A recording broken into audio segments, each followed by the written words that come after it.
All right, you're watching Liquid Lunch on NEWSMAX TV. Some fascinating news out of Italy, a country that I just came from. Apparently, it's being reported in cryptosphere that Italians actually prefer Bitcoin over Visa or MasterCard for online payments.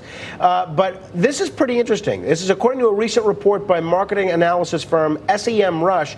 Bitcoin is the third most popular method for online payments in Italy. It just so happens that two of our regular contributors are at the heart of cryptomania right now in Las Vegas. Drew Taylor, founder and CEO of the Wild West Crypto Show, and Manny Alicandro, an MBA-trained attorney with a great deal of experience in the cryptocurrency sphere. Gentlemen, thanks for joining us from Sin City. Absolutely, man. Let me tell you something. As you see, and this party's fixing to get started, but you talk about an energy in this place and people excited about crypto. There's all these cryptonaires that are running around here, and I mean, they're not buying Lambos now. They're hodling their crypto because they see that the future is fixing to come and the ball's fixing to drop and cryptos are fixing to moon. And so, as you can see, let me tell you something. I'm looking at you guys, and John, you look like your cousin from the Netherlands, man. And as you can see, we decided to all dress up as cowboys. We even got Manny in a cowboy hat. Yes, sir. Yes, sir. Happy Halloween. I was going to say, Manny looks pretty good in his cowboy costume, but that green shirt that he's wearing is absolutely ridiculous and is not at all realistic of how cowboys actually act. Yeah, Brent, your green shirts, you look like a Martian cowboy. Oh, that's Brent. That's Brent. A big Martian cowboy. I thought it was Manny in a Brent costume. You thought that was Manny in a Brent costume. That's it. You know, folks, as you said, this is the wild, wild west. If you look at what cryptos are doing, and of course we had our buddy Bo Palmy on, and he's pontificating what's happening. And I have to tell you, last year we saw Lambos all over the place and all that. Today we're seeing real financial folks that are out here, and they're looking at this, and I mean the movement and everything else. Folks, what's the future, man? I mean, it's real. I mean, you saw the news yesterday, in terms of the investment from, Jack at Twitter, right? I mean, this is a real situation now. So you're getting major institutional investors behind this. Peter Thiel's all in, and Jack. I mean, once you have Jack, I mean, I think it's all good. I think it's showing Main Street is getting more involved. Yeah, absolutely. And, Brent, we talked to several folks, and, of course, you're our financial guy, right? You come from the marketplace and all that.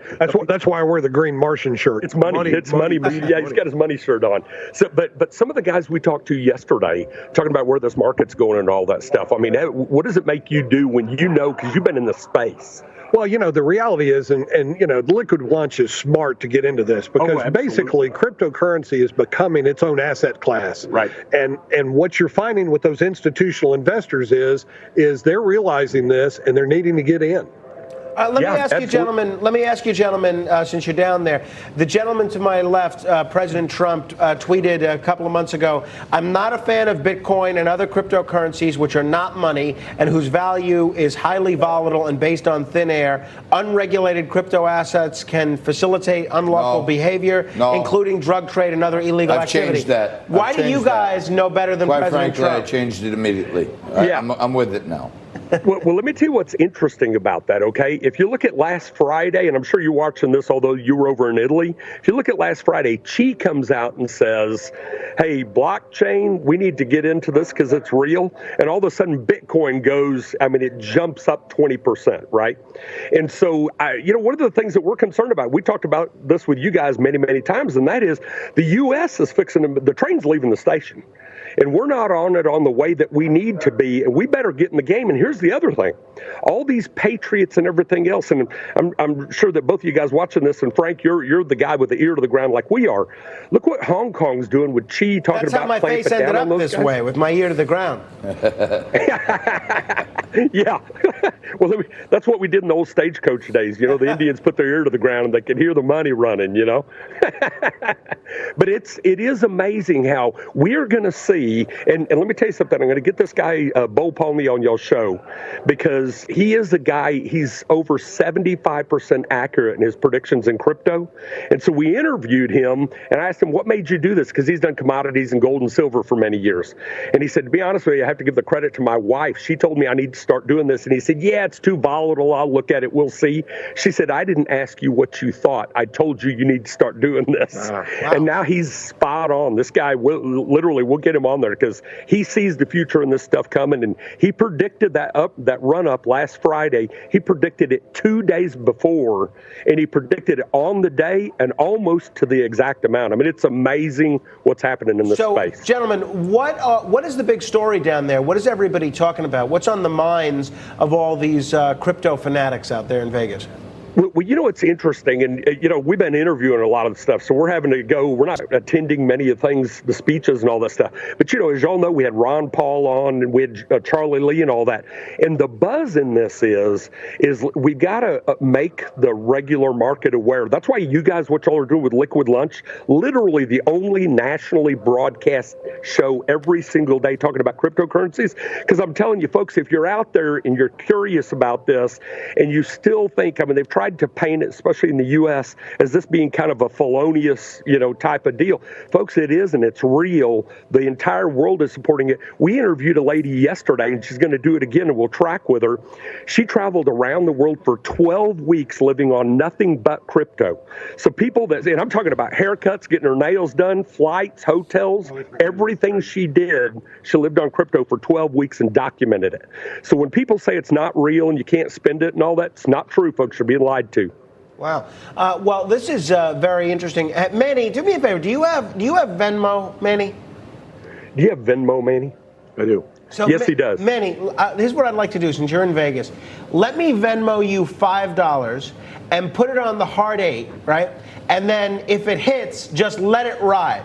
And then meanwhile, like, you'll have $50, and then hopefully if it hits again, you'll end up with $500, and then take it down. So I'm going to Venmo you $5 in the hopes that you come. Okay, that's it. He's going to Venmo you $5. He wants you to put it on the hard 8 and let it ride until it's 500, and then take that 500 and buy, and we'll all go party it. Oh no, he said take that 500 and you got to give it back to him. Gentlemen, what can we say? Have fun out there in Vegas. We'll see you when you get back to the East Coast. All right, appreciate it, guys. Wild West Crypto Show, Liquid Lunch. Thanks, guys. Absolutely. Wow, Mr. President, what was your take on what's happening out there? You know, earlier, my team, I got some bad information, but now I think I love the crypto. I love the crypto, and I don't like the Libra, the Facebook, but I love the crypto. What do you think of the decision by Twitter CEO Jack Dorsey to ban political advertising? I love Twitter. I mean, in fact, many people are saying that Twitter is what it is because of me, because of the tremendously huge audience that I've developed on Twitter for Jack Dorsey. Quite frankly, I made the millions, billions. But I think it's a good idea. No, I can't have any competition there if there's no advertising allowed. So it's a very good idea. And I spoke to Jack, and he said he would do that for me. Fair enough. All right. Why don't we take a break? When we come back, we're going to talk with Kevin McCullough. Now, Kevin McCullough is actually doing an event with your son, Donald Trump Jr. Wonderful tomorrow young man. Here in New York. Maybe president someday himself, quite frankly. If it's not Ivanka. Kevin McCullough will be here when we come back. Coming up a little bit later, we're going to get an update. Of course, it's the day after the World Series, so we're going to talk about anything but that in our sports segment with our sports analyst, Nico Romano. And then a little bit later, the former wife of a leading member of ISIS will be here to comment on your raid that you ordered, which killed Abu Bakr al-Baghdadi. He was crying, he was screaming, he was whimpering, he died like a dog. All right, well, you won't be whimpering if you stick with us after this brief commercial interruption. You're watching Liquid Lunch on NEWSMAX TV. Happy Halloween. I'm Frank Morano.